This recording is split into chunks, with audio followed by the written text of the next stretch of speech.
ఇవాళ ప్రజల్ని రోజువారీ మభ్యపెడుతూ ప్రచారంతో ఏదైనా చేయగలుగుతామని నమ్మించే ప్రయత్నం చేస్తూ ఉన్నారు.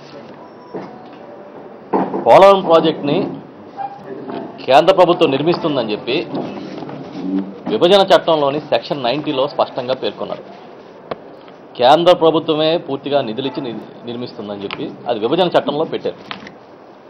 ఒక చట్టంలో పేర్కొన్న అంశాన్ని అమలు చేయాల్సిన బాధ్యత ఆ తర్వాత వచ్చిన ఏ ప్రభుత్వం పైన ఉంటుంది. ఆ విధంగా ఇప్పుడున్న ప్రభుత్వం ఆ రోజు విభజన సమయంలో ఇచ్చిన పార్లమెంటు సాక్షిగా జరిగిన చట్టంలోని అంశాన్ని అమలు చేయడానికి ప్రయత్నం చేస్తున్నది తప్ప ఇది ఒక అసాధారణ విజయంగా గతంలో ఎప్పుడూ లేని విధంగా సాధించినట్టుగా పేర్కొనడం అనేది ప్రజల్ని మభ్యపెట్టడం, వాళ్ళని అమాయకులు అనుకోవడం అని చెప్పి అర్థం చేసుకోవాలి. ఈరోజు మౌలికంగా మేము కొన్ని అంశాలని లేవనెత్తాం. ఈ ప్రభుత్వం ఏర్పడి కేంద్రంలో బీజేపీ ప్రభుత్వం వచ్చి 3 ఏళ్ళు అయింది. బడ్జెట్లో కనీసం 3 ఏళ్లలో కూడా 3,000 కోట్లు పెట్టలే. ఎందుకు మీరు బడ్జెట్లో డబ్బులు పెట్టడం లేదు? ఈ పోలవరం ప్రాజెక్టుకి మా అందరికీ ఇది జీవన రేఖ అని చెప్పి ఈ రాష్ట్ర ప్రభుత్వం అడగలేకపోయింది. ఇవాళ నాబార్డు ఇచ్చిన రుణాన్ని చాలా గొప్ప విజయంగా చెప్పుకుంటూ మన జబ్బలు మనమే జరుచుకుంటూ మన కేక్ మనమే కట్ చేసుకుని పంచుకునే కార్యక్రమం ఢిల్లీలో చేశారు. మేము ఒకటే అడుగుతున్నాం, కేంద్ర ప్రభుత్వం ఈ పోలవరం ప్రాజెక్టు బాధ్యత నుంచి పూర్తిగా తప్పుకుందా? కేంద్ర ప్రభుత్వం రాష్ట్ర ప్రభుత్వానికి అప్పగించిన తర్వాత అంతకు ముందున్న 16,000 కోట్ల రూపాయల అంచనాలు కలిగిన ఈ ప్రాజెక్టుని ఇప్పుడు అంచనాలు 40,000 కోట్లకు పెరిగిపోయాయి. అంటే ఈ 40,000 కోట్ల రూపాయల అంచనాలకు సంబంధించిన మొత్తాన్ని కేంద్రం భరిస్తుందా లేదా 16,000 కోట్ల రూపాయలే ఇస్తుందా? ఈ సమస్యకి, ఈ ప్రశ్నకి సమాధానం చెప్పాలి. ఈ 16,000 కోట్లుగానే కేంద్రం పరిగణిస్తుందా, లేదంటే ఎస్కలేషన్ ఏదైతే ఉందో అది కేంద్రం భరిస్తుందా, రాష్ట్రం భరిస్తుందా అని తెలియాలి. దాంతోపాటు ఈ ప్రాజెక్ట్ని నాబార్డు అప్పిస్తే విజయంగా చెబుతూ విజయోత్సవంతో మాట్లాడుతున్న చంద్రబాబు నాయుడు గారు అసలు 2018కి పూర్తి చేస్తానంటున్నప్పుడు మరి మిగతా సొమ్మంతా ఈ రాష్ట్రం లోటు బడ్జెట్లో ఉంది ఇవాళ. మరి మిగతా నిధులు ఎక్కడి నుంచి తీసుకొస్తారో చెప్పాలి. లేదు వచ్చే 2 ఏళ్లలో 3 ఏళ్లలో ఈ కేంద్రం ఇచ్చే నిధులు అవుట్లైని ప్రకటించాలని చెప్పి మేము అడుగుతున్నాం. కేంద్ర ప్రభుత్వం ఈ ప్రాజెక్టుని అమలు చేసే అంశంలో పర్యవేక్షణ నుంచి తప్పించుకుంటే అది మంచి పద్ధతి కాదు. ఎందుకంటే 2018 నాటికి పూర్తి చేస్తామని చంద్రబాబు నాయుడు గారు చెప్తూ ఉన్నారు ప్రాజెక్ట్ని. కానీ 2018 నాటికి కనీసం రెవెన్యూ రిహాబిలిటేషన్ R&R పూర్తి చేసే కథ కనిపించట్లేదు ఆయన దగ్గర. పునరావాస చర్యల్ని ఏమాత్రం పట్టించుకోకుండా పునరావాసాన్ని కానీ, మునిగిపోతున్న రైతులను కానీ, గిరిజనులను కానీ, గిరిజనేతరులను కానీ, వారి సమస్యలను కానీ పట్టించుకోకుండా 2018కి ఏ విధంగా పూర్తి చేస్తారని అడుగుతున్నాం మేము. మీరు కాంట్రాక్టర్లకి లాభాలు చేకూరే విధంగా మననే ప్రత్యేక ప్యాకేజీ కేంద్రం ప్రకటించిన మర్నాడే మీరు కాంట్రాక్టర్లకి లాభం చేకూర్చే విధంగా రేట్లని మార్పులు చేసి ఎస్కలేషన్ చేసిన పెద్దలు R&R విషయంలో ఎందుకు పెదవి ఇప్పట్లేదు, ఎందుకు నోరు మెదపట్లేదని అడుగుతున్నాం మేము. ఈ మధ్యన ఏజెన్సీ ప్రాంతంలో పోలవరం బాధితులు, పోలవరం నిర్వాసితుల సమస్యలను తెలుసుకోవడం కోసం పెద్దలు వైఎస్ఆర్ పార్టీ అధ్యక్షులు జగన్మోహన్ రెడ్డి గారు పర్యటించినప్పుడు వాళ్ళంతా కూడా కళ్ళనీళ్ల పర్యంతం అయ్యారు. మెడబట్టి గెంటేసిన విధంగా కార్యక్రమాలు చేస్తున్నారని ఆందోళన చెందుతూ ఉన్నారు. పట్టిసీమ ప్రాజెక్టుకి ఏదైతే ప్యాకేజీ ఇచ్చారో అదే ప్యాకేజీని, అదే పునరావాసానికి సంబంధించిన ప్యాకేజీని కానీ ఆ డబ్బులను కానీ ఇవ్వాలని చెప్పి అక్కడ ఉన్న రైతాంగం డిమాండ్ చేస్తుంటే చట్టం ముందు పునరావాసం కల్పించాల్సిన వాళ్ళు కానీ, నిర్వాసితులు కానీ అందరూ సమానమే, అందరికీ సమానమైన న్యాయం జరగాలని చెప్పి రాజశేఖర రెడ్డి గారి తనయుడిగా జగన్మోహన్ రెడ్డి గారు ఇవాళ డిమాండ్ చేస్తూ ఉన్నారు. పునరావాస సమస్యలను పరిష్కరించండి, ఈ పోలవరం ప్రాజెక్టుని త్వరితగత నిర్మాణం చేయండి అని చెప్పి జగన్మోహన్ రెడ్డి గారు చెప్తూ ఉంటే ఎవరో కొంతమంది అడ్డుకుంటున్నట్టుగా, ఎవరో కొంతమంది దాని చేస్తున్న గొప్ప సత్కార్యాన్ని భగ్నం చేస్తున్నట్టుగా ఒక పిక్చర్ ఇచ్చే కార్యక్రమాన్ని చంద్రబాబు నాయుడు గారు చేస్తూ ఉన్నారు.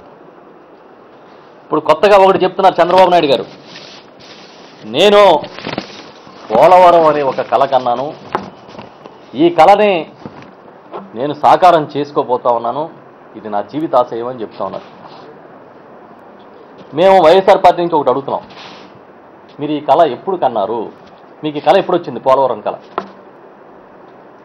చెప్పాలి, అది చెప్పాలి మాకు ఫస్ట్ ప్రజలకి. పోలవరం నిర్మాణం చేయాలనే కళ మీకు ఎప్పుడు వచ్చింది? ఎందుకంటే 2004 ఎన్నికల మేనిఫెస్టోలో కానీ 2009 సమయంలో కానీ మీరు ఎప్పుడు పోలవరం గురించి మాట్లాడలేదు. 1982లోనే అప్పటి ముఖ్యమంత్రి అంజయ్య గారు దీనికి శంకుస్థాపన చేసినప్పటి నుంచి పోలవరం నడుస్తోంది. పోలవరం నిర్మాణం జరగాలనేది తెలుగు ప్రజల 100 సంవత్సరాల కళ, అది 100 ఏళ్ల కళ. ఆ కళని సాకారం చేయడం కోసం రాజశేఖర రెడ్డి గారు ఒక కళగని ఆ రోజు పోలవరం ప్రాజెక్ట్ని రాష్ట్ర ప్రభుత్వ నిధులతో టేకప్ చేశారు. ఆయన సుమారు 10,000 కోట్ల రూపాయల అంచనాలతో ఈ ప్రాజెక్ట్ నిర్మాణాన్ని టేకప్ చేసి 70% కాలువల తవ్వకాలు కూడా పూర్తి చేసి ఆ తర్వాత అనుకోని రీతిలో ముఖ్యమంత్రిగా ఆయన పరిపాలన సాగిస్తుండగానే ప్రమాదంలో మరణించారు. ఇప్పుడు మీరు చేపట్టిన పట్టిసీమ కానీ, మీరు చేపట్టబోతున్న పురుషోత్తపట్నానికి కానీ ఆధారం ఏమిటి? రాజశేఖర రెడ్డి గారి తవ్విన కాలువల ఆధారంగా మీరు ఎత్తిపోతల పథకాలు పెట్టారన్న విషయాన్ని మీరు మర్చిపోకూడదు. ఇది వైఎస్ఆర్ రాష్ట్ర ప్రజల తరపున కన్న కళ, మీరు కొత్తగా కన్నారా కళ? కొత్తగా మీకే పోలవరం ఆలోచన వచ్చినట్టు, మీరే శంకుస్థాపన చేసినట్టు, మీరే పూర్తి చేస్తున్నట్టుగా రకరకాలుగా చెప్పుకుంటా ఉన్నారు. ఆ రోజు ఎందుకు మీరు పోలవరం గురించి మాట్లాడలేదని మేము ప్రశ్నిస్తున్నాం. 10 ఏళ్ల ముఖ్యమంత్రిగా ఉన్నప్పుడు ఒకవేళ మీ కళ అయితే, ఇది మీ జీవితాశయం అయితే, 10 ఏళ్ల ముఖ్యమంత్రిగా ఉన్నప్పుడు ఈ రాష్ట్రంలో 2004 ముందు 9 ఏళ్ల పాటు మీరు ముఖ్యమంత్రిగా ఉన్నారు. ఆ కాలంలో పోలవరం గురించి ఎందుకు మాట్లాడలేదని మేము ప్రశ్నిస్తున్నాం. పోలవరం గురించి ఎప్పుడైనా ఒక్క మాట మీరు మాట్లాడారా అని మేము అడుగుతా ఉన్నాం. ఈ కళ లేదు, మీకు ఆ కళ అప్పటికి రాలేదు, అప్పటికి మీకు అది జీవితాశయం కాదు. ఎప్పుడు ఇది కళగా మారింది మీకు? ఎప్పుడు మీకు కళ వచ్చిందంటే, ఈ స్వప్నం మీకు ఎప్పుడు వచ్చిందంటే ఈ మధ్యకాలంలో వచ్చింది. కాబట్టి ఇది ప్రజల కళ, దాన్ని నెరవేర్చాలని ప్రయత్నం చేసింది రాజశేఖర రెడ్డి గారు. ఎందుకు ఈ మాటలు మాట్లాడాల్సి వస్తుందంటే, మీరేదో ప్రాజెక్టు స్టార్ట్ చేస్తే దాని నిర్మాణం మీరు పూర్తి చేసేస్తూ ఉంటే పేరు మీకు వస్తుందని ఇంకెవరో అసూయబడి అడ్డుపడుతున్నట్టుగా మీరు మాట్లాడుతున్నారు. నిజంగా ఈ ప్రాజెక్టు సకాలంలో పూర్తయితే ఆనందపడేది వైఎస్ఆర్ పార్టీ. ఎందుకంటే ఇది రాజశేఖర రెడ్డి గారు ప్రారంభించిన ప్రాజెక్ట్. రాజశేఖర రెడ్డి గారు ఈ తెలుగు ప్రజల కోసం, తెలుగు నేలని తడపడం కోసం ప్రారంభిస్తే 10,000 కోట్ల రూపాయల వ్యయంతో ప్రారంభించిన ప్రాజెక్ట్ని మీరు ధనయజ్ఞం అని చెప్పి దుష్ప్రచారం చేశారు. మీరు ఆ రోజు అడ్డుపడింది మీరు. ఇవాళ దాన్ని ఎస్కలేషన్ చేసి దాని రేట్లు పెంచి 40,000 కోట్లకు తీసుకొచ్చారు. ఇవాళ ఒక్కసారి కూడా దీన్ని ధనయజ్ఞం అని చెప్పి వైఎస్ఆర్ పార్టీ కామెంట్ చేయలే. మీరు కాంట్రాక్టర్ల రేట్లు పెంచుకున్నారు, మీరు ఇష్టానుసారం చేస్తూ ఉన్నారు, సబ్ కాంట్రాక్టర్ల వ్యవస్థని లీగలైజ్ చేసే కార్యక్రమం చేస్తూ ఉన్నారు. ఇవన్నీ మీరే చేస్తున్నారు. ఆ రోజు 10,000 కోట్ల ప్రాజెక్టు స్టార్ట్ చేసినప్పుడేమో ధనయజ్ఞం అని చెప్పి ప్రచారం చేసింది మీరు, అడుగడుగునా అడ్డుపడింది మీరు. ఇప్పుడు 40,000 కోట్లకి చేరినప్పుడు ఆ విషయాలు ప్రస్తావించకుండా ఇదేదో మొత్తం నా జీవితాశయం, నా జీవితాన్ని నేను పణంగా పెట్టాను, నాకు కళ వచ్చింది, నా కళ సాకారం అవుతుందని చెబితే ఎవరు నమ్మడానికి సిద్ధంగా లేదు. కేంద్ర జలవనరుల శాఖ మంత్రి గారు కూడా నిన్న మాట్లాడిన మాటలు విన్నాం, పత్రికలో చూసాం. ఆమె చెప్తా ఉన్నారు, ఇప్పటి వరకు తెలుగు రాష్ట్రాలకి సందర్శించాలంటే నేను భయపడుతూ ఉన్నాను, నేను సంశయం వ్యక్తం చేశాను, ఇక ఇప్పుడు పర్వాలేదు డబ్బులు ఇచ్చాను కాబట్టి వస్తాను, ఇంక నన్ను ఎవరో నిలదీయరు అని. అంటే ప్రజలు నిలదీస్తారని చెప్పి వాళ్ళు భయపడ్డారు, కానీ చంద్రబాబు నిలదీస్తారని భయపడలే. ఉమాభారతి గారు కూడా చాలా స్పష్టంగా చెప్పారు, ఇవాళ వరకు పోలవరం ప్రాజెక్టు నిధులు ఇవ్వకపోవడం వల్ల మేము తెలుగు రాష్ట్రాలకు రాలేకపోయానని చెప్పి. అందుకే మేము చెప్తున్నాం, ఇది చంద్రబాబు నాయుడు గారు కొత్తగా కన్న కళ, ఇది తెలుగు ప్రజల 100 ఏళ్ల కళ. ఆ కళ సాకారం అవుతుంటే దీన్ని అడ్డుపడడానికి ఎవరో సిద్ధంగా లేరు. తెలుగు ప్రజల పక్షాన నిలబడి ఎన్ని విమర్శలు వచ్చినా, ఎన్ని ఆటుపోట్లు వచ్చినా, మీరు ధనయజ్ఞం అని చెప్పి విమర్శలు చేసి బురద జల్లాలని ప్రయత్నం చేసిన ప్రాజెక్టుని ప్రారంభించింది రాజశేఖర రెడ్డి గారు. పూర్తయితే దాని కీర్తి కూడా దక్కేది రాజశేఖర రెడ్డి గారికి అని మేము చెప్తున్నాం. ఇంకా చెప్తా ఉన్నారు, పాపం మమ్మల్ని కలుపుకోవట్లేదు, మా కేంద్రం ఇచ్చిన నిధుల్ని తెలుగుదేశం పార్టీ ప్రచారం చేసుకుంటుందని. నిన్న కూడా మాలకొండయ్య గారు పెట్టిన ప్రెస్ కాన్ఫరెన్స్ చూశాను నేను. ఎప్పుడూ లేని కొత్త కొత్త సాంప్రదాయాలు, చెక్కులు తీసుకోవడం, కేకులు కట్ చేసుకోవడం, చేసిన పనికే శంకుస్థాపన, చేసిన ప్రారంభోత్సవం మళ్ళీ చేయడం, మళ్ళీ ఈ నెల 30ని కాంక్రీట్ ప్రారంభోత్సవం అంట. ఇటకలు పెట్టినప్పుడు ఒకసారి, కాంక్రీట్ వేసినప్పుడు ఒకసారి, ఓచలు పెట్టినప్పుడు ఒకసారి, లైట్లు పెట్టినప్పుడు ఒకసారి, రంగులు వేసినప్పుడు ఒకసారి. ఇన్ని ప్రారంభోత్సవ ప్రాజెక్టుకి ఎలా చేస్తారో నాకు అర్థం కావట్లే. మేము దయచేసి ఒకటే చెప్తున్నాం, చంద్రబాబు గారు, ఇది తెలుగు ప్రజల కళ. ఈ కళను సాకారం చేయడం కోసం దశలుగా ఒక్కొక్కరు ప్రయత్నం చేస్తూ వచ్చారు. మీరు 2 కళ్ళ సిద్ధాంతం అనేది మాట్లాడుతున్న సమయంలో కూడా ఈ తెలుగు రాష్ట్రం అంతా కూడా దీన్ని విభజన చట్టంలో పెట్టమని పోరాటం చేసింది రోడ్లెత్తి. సమైకాంధ్ర ఉద్యమం ఉండాలన్న సమయంలో విభజన చట్టంలో పోలవరం ప్రాజెక్టుని చేర్చాలి, ముంపు మండలాల్ని, భద్రాచలం డివిజన్లో ఉన్న ముంపు మండలాన్ని తీసుకొచ్చి మాకు చేర్చాలి, భద్రాచలం మాది, మా హక్కు అని చెప్పి ఆ రోజు ప్రజలు తెలుగు వారంతా రోడ్లెక్కి ఆ రోజు ఆందోళన చేసిన విషయం బహుశా మీకు గుర్తుండకపోవచ్చు. ఎందుకంటే అప్పుడు ఇంకా మీరు బ్యాలెన్సింగ్ సిస్టంలో ఉన్నారు, తెలంగాణ ఆంధ్రాని బ్యాలెన్స్ చేసే ప్రయత్నంలో ఉన్నారు ఆ రోజు. అందుకే మేమేం చెప్తున్నామంటే, దయచేసి మీ పని మీరు చేయండి. వైఎస్ఆర్ పార్టీ మీద ఈ క్రమంలో బురద జల్లే కార్యక్రమం చేయొద్దని మాత్రం మేము కోరుతూ ఉన్నాం. చాలా స్పష్టించాలి. ఒకటి, మీరు ఆమోదించిన ఈ ప్రాజెక్టు వ్యయం ఎంత?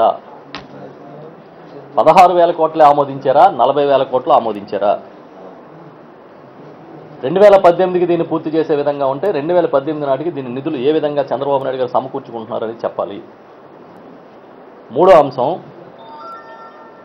కేంద్ర ప్రభుత్వం ఎవరైతే ఈ పునరావాసం ఉందో, పోలవరం పునరావాసం సంబంధించి నిర్వాసితులకు సంబంధించి ఇమ్మీడియట్గా కలగజేసుకోవాలి. రైతాంగానికి డబ్బులు ఇవ్వకుండా అక్కడున్న చిన్న చితక సామాన్య కుటుంబాలన్నింటినీ మెడబెట్టి బయటికి గంటేసి మేము ముంపులో మిమ్మల్ని తోసేస్తామని చెప్పే ప్రయత్నాలు జరుగుతూ ఉన్నాయి. ఇవాళ వరకు గిరిజనులకు కానీ గిరిజనేతలకు కానీ ఆ భూములకు సంబంధించి భూసేకరణకు సంబంధించిన ధరలని సరిగ్గా ఒక శాస్త్రీయంగా నిర్ణయం చేయలేదు. కాబట్టి మేమేం డిమాండ్ చేస్తున్నామంటే, దీన్ని క్లోజ్ మానిటరింగ్ చేయాల్సిన బాధ్యత కేంద్ర ప్రభుత్వం మీద ఉందని చెప్పి చెప్తున్నాం.